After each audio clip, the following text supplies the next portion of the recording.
OK, so Sean, can you tell us briefly about your role in Meet the Spartans?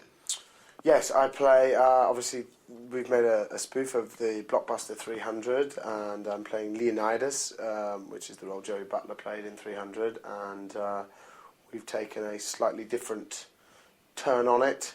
Instead of being a very tough, well, he's still very tough and very buff and masculine and very leader and king-like, but a little bit effeminate too. Likes to hold hands with his men, kiss them hello, that sort of thing. I wanted 300. This seems like less. These were the only men who met with your stringent specifications. Hunky with deep Mediterranean tans, hot bods, and, Yes? well endowed. Were you a fan of 300 beforehand? Yeah, myself and the directors loved it, you know, and I think that's why they felt that it was ripe for parody, and it also was a huge success. And you know, obviously these movies tend to parody the successful things, but you know, we like to think of it as sort of homage rather than maliciously sort of taking the piss. Have you spoken to Gerard Butler since? Do you know him? Or We've met once or twice. We don't know each other very well, but he did send me a message on the first day of shooting saying, I hope it's a nightmare, I hope the training's torturous, and I hope you have to work as hard as I did. But they were really good sports about it, and as I say, I think, you know, they take it in the fun way that it's intended. you really beefed up for the role, didn't you?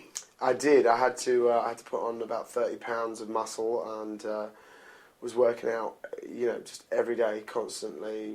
You know, for the 4 weeks prior to the shoot, I was pretty much living in the gym, and you know, 2 hours in the morning, come home, 3 meals, and then back to the gym for an hour and a half, and then it was just constantly doing press-ups and weights and, you know, all that stuff. The film mocks certain celebrities like Britney Spears and Paris Hilton. What do you make of people like that?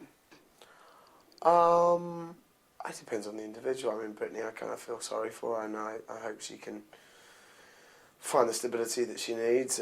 Paris, I don't really care for a great deal. I've met her a few times, and I generally don't make a rule of not speaking ill of anyone in the press or publicly, but I think she's a really bad example of where little girls think that of what they want to be right now. I think she's, you know, a few years back, or at least when I sort of started in this, people reminded me of, you know, with a sense of celebrity comes responsibility to younger viewers or fans or whatever, and that just seems to have gone by the wayside, and they just behave, in my opinion, despicably, you know, flaunting wealth and bad manners and bad behaviour, and I have to say I'm really not a fan of how they carry themselves. Sure. What would you say if you were offered the role back in EastEnders? Oh, well, I've just said no. I generally never say never.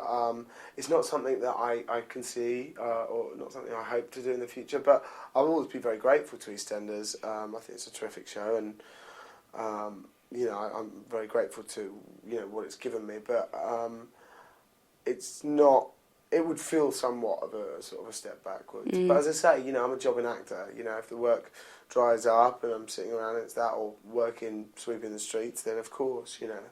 So it seems silly to be... Ricky and Bianca are making their comeback this week. So I heard. Yes. So I heard. Well, good for them, you know. I mean, I'm really not knocking anyone. I don't think there's anything wrong with it. I just, you know, at the moment, I'm fortunate enough to have a few other options on the table, so I'll sort of explore them, but, you know, I'd be very honoured to be asked back. I just don't know if it's what would be right for me right now.